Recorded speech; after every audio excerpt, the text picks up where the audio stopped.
Details report আসতেছে।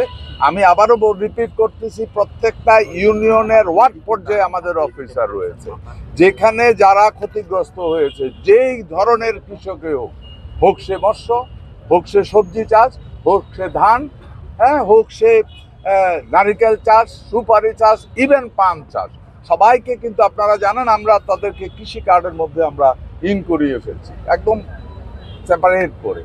So যারা যারা ক্ষতিগ্রস্ত হয়েছে, সরকার তাদের সাথে সহযোগিতার হাত বাড়ানোর জন্য প্রস্তুত আছে। ওইভাবে আমাদের এগিয়ে যাচ্ছি, আমরা লিস্ট আমাদের তৈরি হয়ে যাচ্ছে ইনস্ট্যান্টলি। ভেরি বলছি যে কত গাছ লাগানোর কথা, যে এত গাছ লাগানোর কথা, সব লাগানো হয়েছে বলে হয়ে গেছে। আমি যে আমরা পিছনে দ্বিতীয়বার কিন্তু এটাতে ইনকোয়ারি আসতেছে।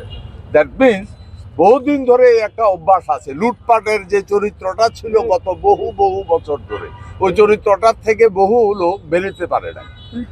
এই গভর্নমেন্ট এই ব্যাপারে প্রচন্ড স্ট্রিক্ট। আপনি ওইখানে আপনি বুঝতে পারছেন, দেশের প্রধানমন্ত্রী, মাননীয় প্রধানমন্ত্রী গাছ কোথায় লাগানোর কথা ছিল, কত গাছ লাগানোর কথা, কত গাছ লাগিয়েছে, এই খবরটা যে দেশের প্রধানমন্ত্রী রাখে, আপনার কি মনে হয় আগামী দিনে কেউ এখানে ফাঁকি দেওয়ার সুযোগ থাকবে?